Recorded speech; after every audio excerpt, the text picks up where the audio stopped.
আসসালামু আলাইকুম রহমতুল্লাহ বরকাতু। আজকে আমরা এরকম এক জায়গায় আসছি। তো এরকম আমাদের মুরব্বী, এক মুরব্বী খুবই বয়স্ক। আপনার বয়স কত হইব বাবা? ৭০-৭৫ হইব। আচ্ছা ৭৫ বয়স হইব। এখনো এই প্রচুর রৌদ্রের মধ্যে, এই গরমের মধ্যে এই মুরব্বী কাজ করতেছে। ঠিক আছে? তো আমরা এই মুরব্বির সাথে কিছু আলাপ আলোচনা করব। আর এই মুরব্বির আমরা ৩ টা প্রশ্ন করব। যদি মুরব্বি উত্তর দিতে পারে, আমার মুরব্বির জন্য আছে আকর্ষণীয় পুরস্কার। বাবা আপনার ফ্যামিলিতে কে আছে? আমার ফ্যামিলিতে না, হুম। আমার পরিবার নাই। ও এ আচ্ছা। ছেলে, হুম, এক ছেলে, হুম। ৩ মেয়ে, ২ মেয়ে। আচ্ছা। আর পোলার বউ আর ২ নাতি আর আচ্ছা, নাতি। আচ্ছা যাক। এখন ছেলে কি আপনারে খাবার দেয়? হ্যাঁ, যা খাবার দেয়। সবকিছু দেয়? সবকিছু যাক দেয়। আলহামদুলিল্লাহ। ঠিক আছে? আসলে বাবা-মা বৃদ্ধ হয়ে গেলে বাবা-মাকে করা উচিত। আর বাবা-মাকে এরকমভাবে তাদের খেয়াল রাখা উচিত। কারণ বাবা-মা আমাদেরকে এরকম ছোট থেকে বড় করছে। তারা আমাদেরকে কোনো কষ্ট বুঝতে দেয় না।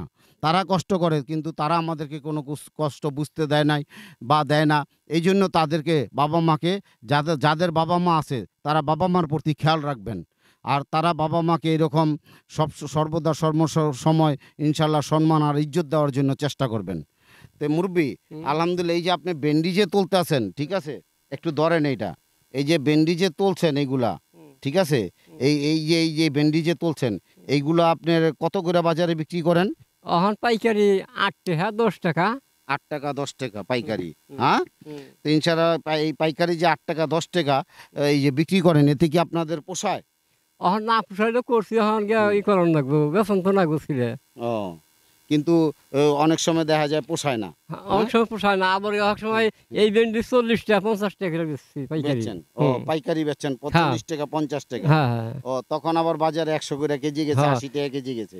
আবার হুম, ৯০ টা হুম, ৮০ টাও কেজি দিছে পাইকারি। পাইকারে। হুম, তো তখন তো ভালো লাভ হইছে। হ্যাঁ, তা আলহামদুলিল্লাহ। আসলে আমরা যারা কৃষিকাজের সাথে জড়িত, তারা আসলে অনেক পরিশ্রম করে, অনেক কষ্ট করে। দেখেন কষ্ট কইরা এই বৃদ্ধ মানুষ এই বৃদ্ধ বয়সে ফসল ফলায়। আসলে তারা আমাদেরকে সহযোগিতা করে। সহযোগিতা কিভাবে করে? দেখেন এই যে তরিতরকারি তারা ফলায়, এই তরিতরকারি তারা আবার এরকম বাজারে নিয়ে বিক্রি করে। এই বিক্রি করার মাধ্যমে তারা তাদের সংসারীয় জিনিসপত্র কিনে। আর এই জিনিসগুলা আবার আমাদের কাছে এরকম বিভিন্ন স্থানে তারা পৌঁছায়া দেয়। তারা আমাদেরকে সহায়তা করে। তারা আমাদেরকে এরকমভাবে সহযোগিতা করে। কিভাবে? তারা এই জিনিসগুলো আমাদেরকে এরকম তারা যদি উৎপাদন না করত, তারা যদি এই জিনিসগুলা ফলন না ফলাইতো, তাইলে এরকমভাবে আমরা এই জিনিসগুলা খুব সহজে আমাদের কাছে পাইতাম না। দেখেন এইগুলা এখন এইখানে তারা ৳৮ ৳10 কেজি বিক্রি করে।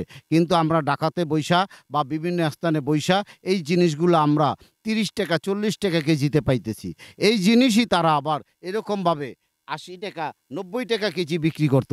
তো এই জিনিসগুলা তখন আমাদেরকে ৳১০০ ৳১২০ বা ৳৮০ কিনতে হইতো। ঠিক আছে? তো এইজন্য কৃষকরা এই ফলন বেশি ফলনের কারণে আমরা এই জিনিসগুলা সহজে পাইতেছি এবং কম দামের মধ্যে পাইতেছি। আসলে এইবার ফলন খুব ভালো হওয়ার কারণে দামটা একটু কম নাকি? হ্যাঁ, ফলন কি ভালো হইছে ইনশাআল্লাহ? না ভালো হইছে। ফলন ভালো হওয়ার কারণে দাম হ্যাঁ, কম? নাকি বেশিরভাগ লোকে এইগুলা করাতে দাম কম? না, না, না, না। ফলন ভালো হওয়ার কারণে? ফলন ভালোর কারণে। ফলন ভালো হওয়ার কারণে দাম হ্যাঁ, কম। হ্যাঁ। তো ইনশাআল্লাহ আলহামদুলিল্লাহ আপনারা এই মুরব্বির জন্য দোয়া করবেন, আমাদের জন্য দোয়া করবেন। আমরা এই মুরব্বিরে ৩ টা প্রশ্ন করব। যদি মুরব্বি ৩ টা প্রশ্নের উত্তর দিতে পারে, তাইলে মুরব্বি একেকটা প্রশ্নের জন্য পাইব ৳৫০০ কইরা। ৩ টা প্রশ্নের জন্য পাইব এই মুরব্বি আপনার ৳১৫০০। ঠিক আছে ইনশাআল্লাহ? তা আলহামদুলিল্লাহ আমরা এই মুরব্বিকে ইনশাআল্লাহ আলহামদুলিল্লাহ প্রশ্ন করব। এরকম পাহাড় থেকে হুম, পা ওমর রাদিয়াল্লাহু আনহুর জমানায় ওমর হুম, রাদিয়াল্লাহু আনহু আচ্ছা। আমাদের যে খলিফা ছিল ২য় খলিফা, হ্যাঁ, হ্যাঁ? আমাদের যে হুজুরে পাক সাল্লাল্লাহু আলাইহি সাল্লাম যাওয়ার পরে যে খলিফা নিযুক্ত হইছে ওমর রাদিয়াল্লাহু আনহু ছিল ২য় খলিফা। হ্যাঁ, তো ওমর রাদিয়াল্লাহু আনহুর জমানায় এরকম পাহাড় থেকে আগ্নেয় লাভা বাইর হইতেছিল। ঠিক হ্যাঁ? আছে। তো ওমর রাদিয়াল্লাহু আনহুর জমানায় যে আগ আগ পাহাড় থেকে আগ্নেয় লাভা বাইর হইতেছে ছিল। তো ওই এক সাহাবীকে এরকম বলল যে, "যাও তুমি ওই এই আগুনের যে ছিল যে এই লাভা বাইর হইতেছিল যে যাও তুমি এগুলা এই পাহাড়ের আগুন এই আগ্নেয়গিরি লাভা নিবে আসো।" ওই সাহাবীর নাম কি? এত কই হারুম না, এত কই আচ্ছা। হারুম। আচ্ছা যাক আলহামদুলিল্লাহ। তো ওই সাহাবীর নাম ছিল তামিমদারি রাদিয়াল্লাহু আনহু। কি ছিল? তামিমদারি রাদিয়াল্লাহু আনহু। এরকম পাহাড়ের থেকে যে আগ্নেয় লাভা বাইর হইতেছিল, এক রাত আছে সে এরকম হাত দিয়া দাবড়াইতে দাবড়াইতে ওই পাহাড়ের মধ্যে আগুন ঢুকায় দিছে, ওই পাহাড়ের গর্তের মধ্যে আগুন ঢুকায় দিছে। আরেক রাত আছে এরকম লাঠি দিয়া দাবড়াইতে দাবড়াইতে ওই পাহাড়ের গর্তের মধ্যে এরকম আগ্নেয়গিরি লাভা ঢুকায় দিছে। তা আসলে মনে করেন আল্লাহ তাআলা দুনিয়াতেও তাদেরকে ইজ্জত দিছে, আখিরাতেও আল্লাহ তাআলা এরকম সাহাবী আজমাইনদেরকে ইজ্জত দিছে। দেখেন দুনিয়ার যে মাকলুক আগুন, আগুনের বৈশিষ্ট্য হলো মানুষেরকে জ্বালায় দেওয়া, কিন্তু ওই আগুনও এরকম সাহাবী আজমাইন দাবড়াইতে দাবড়াইতে ওই আগুনকেও পাহাড়ের মধ্যে আগ্নেয়গিরি যে লাভা, ওই লাভা এরকম এলাকা এক এলাকার মধ্যে বাইর হইলে ওই এলাকা ধ্বংস করে দেয়। ওই আগুনও এরকম সাহাবীদের তাবে হয়ে গেছিল, ওই আগুনকে এরকম দাবড়াইতে দাবড়াইতে পাহাড়ের মধ্যে ঢুকায় দেওয়া ঠিক হয়েছে। আছে। জি, তো ইনশাল্লাহ আলহামদুলিল্লাহ। এই এই এইটা তো পারলেন না, তার একটা প্রশ্ন করতেছি। এটা হইলো মনে করেন যে এরকমভাবে যে এই আমরা যে মুসলমান, ঠিক আছে, আমরা মুসলমান, এই মুসলমান হওয়ার কারণে আমাদের ফরজ গোসল পালন করতে হয়। এই আছে। ফরজ গোসলের ফরজ কয়টা? ফরজ গোসলের কয়টা না? হুম। 7টা। হুম? 7টা না? না। এ? ফরজ গোসলের ফরজ কয়টা? ফরজ গোসল তো একটাই। আচ্ছা যাক আলহামদুলিল্লাহ, আপনি এই প্রশ্নটাও পারলেন না, ঠিক আছে। আপনার এই প্রশ্নের উত্তর হইল না। তা আপনাকে আরেকটা সহজ প্রশ্ন জিজ্ঞাসা করি। এটা হইলো যে আপনি যে দাড়ি রাখছেন, হ্যাঁ, এখন আমরা দাড়ি রাখছি না, হুম। আপনিও দাড়ি হ্যাঁ, রাখছেন, দাঁড়িয়ে তো এই দাড়ি রাখাটা কি? নবীর সুন্নত পালন করা। হ্যাঁ, দাড়ি রাখাটা কি? নবীর নবীর সুন্নত। হ্যাঁ, তো সুন্নত। ইনশাল্লাহ আলহামদুলিল্লাহ আপনি একটা প্রশ্নের উত্তর দিতে পারছেন। দাড়ি রাখাটা কি? নবীর সুন্নত। সুন্নত। আসলে আসলে আসলে আমরা যারা আছি সবাই ইনশাল্লাহ আলহামদুলিল্লাহ এরকমভাবে এই দাড়ি রাখা কি? সুন্নত। আমরা সবাই ইনশাল্লাহ দাড়ি রাখার চেষ্টা করব, আল্লাহর হুকুম মানার চেষ্টা করব, আর নবীর তরিকা মতো চলতে হবে। হ্যাঁ, চলতে হইব। আসলে আমাদের সমস্ত কিছুতে বরকত দেওয়ার মালিক কে? আল্লাহ। আল্লাহ।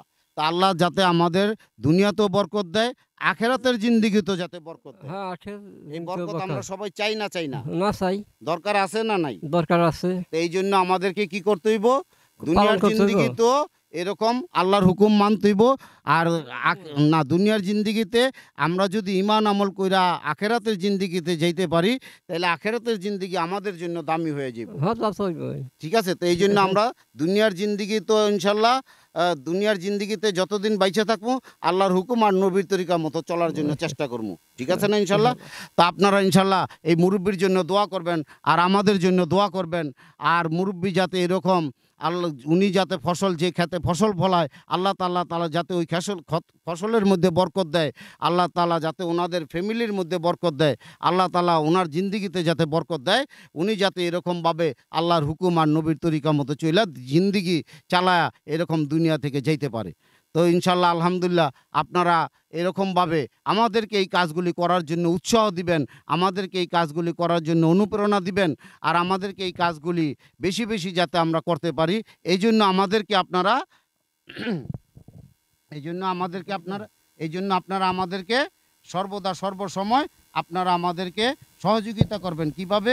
এই চ্যানেলগুলি দেখার মাধ্যমে। হ্যাঁ, নেন ইনশাল্লাহ আলহামদুলিল্লাহ। আপনি কয়টা প্রশ্নের উত্তর দিতে পারছেন? একটা, জিজ্ঞাসা করছি কয়টা? 3টা। 3টা। এখন এই ঠিক আছে, টাকা ঠিক আছে ইনশাল্লাহ? টাকা তো ঠিকই আছে। খুশি টাকা আছেন? আগে তো এখন ঠিক আমি আছে। তো চাইছি আপনি খুশি আছেন? আপনি 3টা প্রশ্ন, আমি তো চাইছি আপনি 3টা প্রশ্নের উত্তরই দেন। এতটুকু সাহায্য নাই। আচ্ছা যাক আলহামদুলিল্লাহ, অন্ততপক্ষে একটা প্রশ্নের উত্তর দিতে পারছেন। তো ইনশাল্লাহ আমরা সবাই সবার জন্য দোয়া করব, আর আপনারাও আমাদের জন্য দোয়া করবেন, আর আপনারা আমাদেরকে একটু সাপোর্ট দিবেন, আমরা যাতে এই কাজগুলি বেশি বেশি করতে পারি। আসসালামু আলাইকুম রহমতুল্লাহ বারাকাতুহু।